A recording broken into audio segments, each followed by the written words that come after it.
me. I've had the most amazing day listening to everybody. What a day we've all had. And the purpose of my talk is simply to encourage you to start writing a book.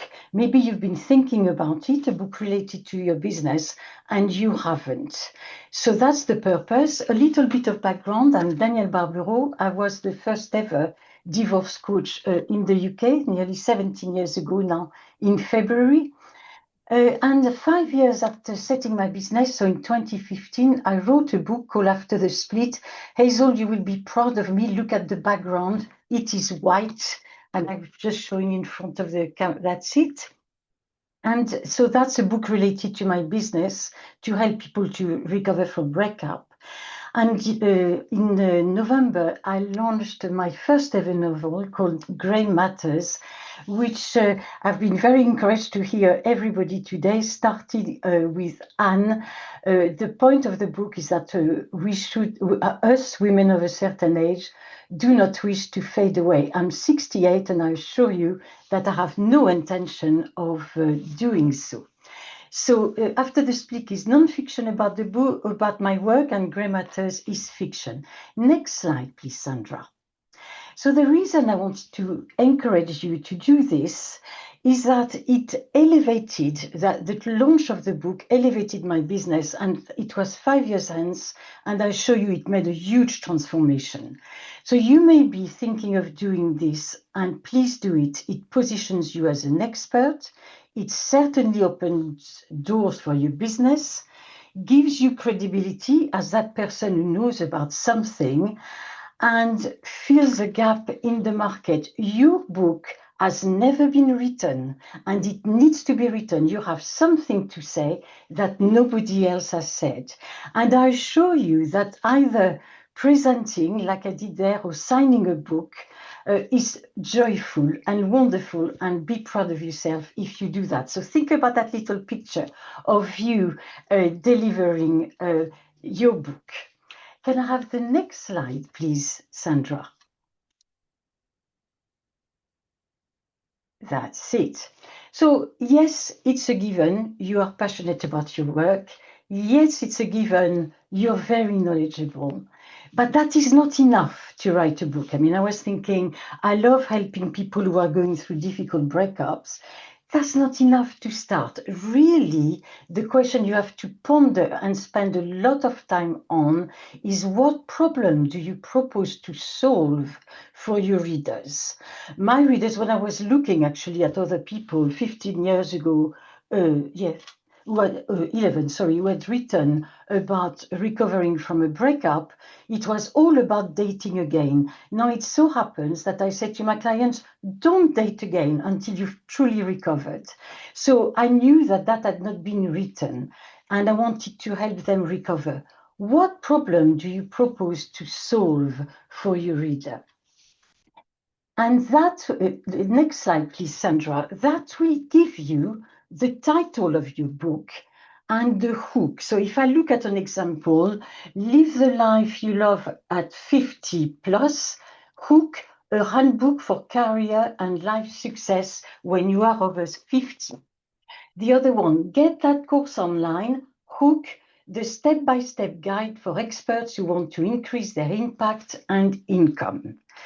So in your hook, make sure that you have these, don't try to be very clever, plays on words, don't do that.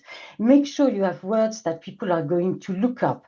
On mine, I use relationship, I use breakup, and I use recovery in my hook, because I knew that people would be looking for that. Next slide, please, Sandra. So a few things. The first one, to help you start writing. I mean, there's no book if you don't, just write. And one thing which helped me enormously is when somebody said to me, you don't have to write chronologically, because that was blocking me. I felt there was a gap. So as soon as I had an idea, I wrote it down, and then I knew that I would be able to put it in the context of the book. It helps to create a writing routine. Some people write 10 minutes in the morning, 10 minutes. Some people write 250 words every day. I'm not very good at that, and I tended to block days in my diary, which I spent writing. Just write ideas, editing comes later. And remember that you're writing to inform your readers, but also remember that you inform them about something they don't know. So you are a step ahead and trust yourself in that, but keep your readers in mind all the time. The book about writing for the over 50s, no point in saying something that a 13-year-old would want to read. Be factual. This is not the time to invent stories, so you need to do research. And really signpost your key takeaways for your readers. At the end of each chapter, I had a few bullet points in bold where I was reminding them of what I had said. Next slide, please, Sandra. So I hear you say, oh, but, I can't write. Well, that's not true. And I will prove it to you. So I'm going to ask you to take a pen and a piece of paper, and I'm going to give you 80 seconds. I've entered that on my phone. Are you all ready? Yes. And the topic is, starting in a second, your name. Write everything which comes to your mind, starting now.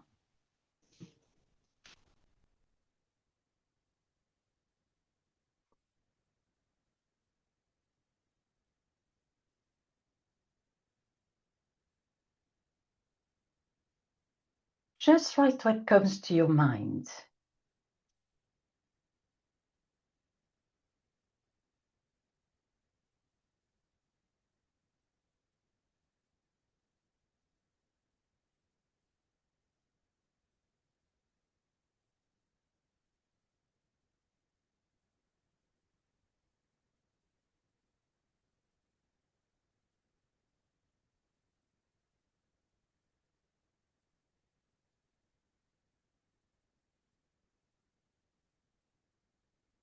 You have 15 seconds left.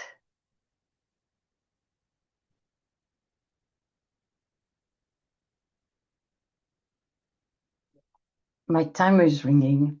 You can stop now. And I was looking at you, the ones I could see, and I could see that you were writing. And I'm ready to bet that you wrote things that you didn't know that you were going to say. It came out of nowhere almost. Why? Because you write by writing. And if I could have the next slide, Sandra, I know you're doing everything, making notes, and well, that's it. You think by writing. That is, the human hand allows the mind to reveal itself. That's Montessori who said that. So the more you write, the more you can write. All you have to do is start and keep writing. And if you have something that I do not know at all, which is author's block, write something with your pen and you will be unblocked, I assure you. So next slide, please, Sandra. Thank you. Now, this is important. It's a checklist that you need to look at carefully. You will find it on the internet. I didn't reinvent the wheel. First thing, be sure of why you want to write your book. It may be because you want to publish and make a profit. It may be, all that is valid. Making money out of writing is valid. Any reason is valid. I know nobody who writes a book not to sell it. So be sure of why, because it is extremely motivating. Importantly, who is your target reader? For me, easy, it was people who were breaking up and were in pain.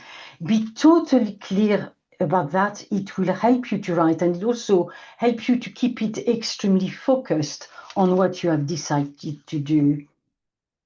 And the big question, the massive question that we've said before, what problem do you want them to solve? And you are the expert telling them how to do that.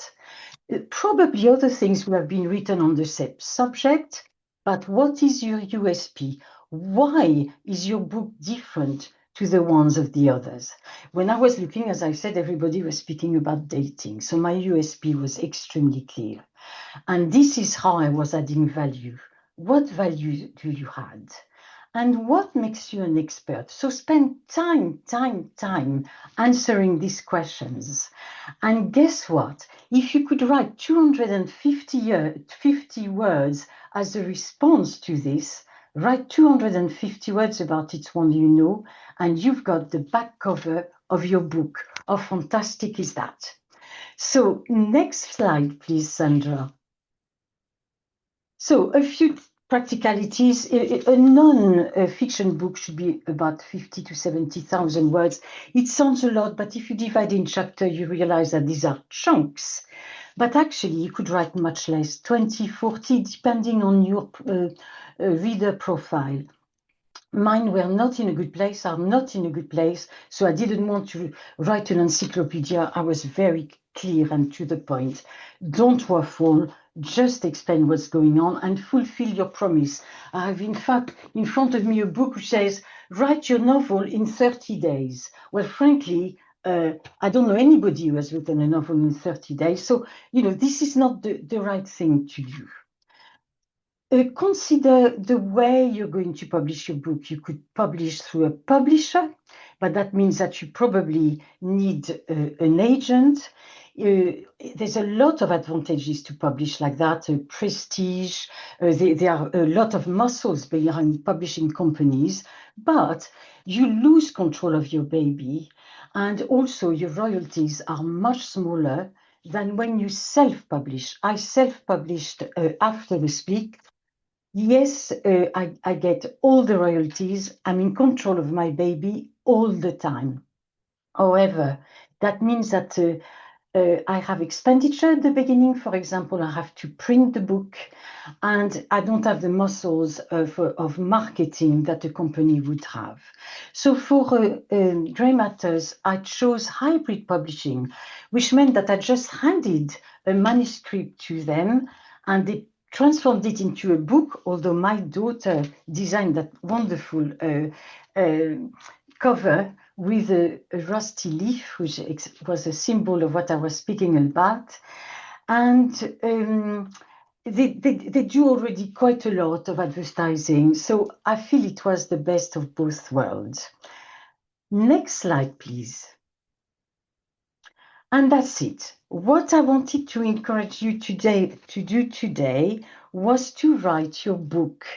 And I really hope that you will do that. You will be astonished at what you manage to produce. I know you can do it. You are the only person who can write your book. Nobody else can. And when you write it, I please ask you to tell me. Please email me. I want to know. So thank you very much indeed for listening to me.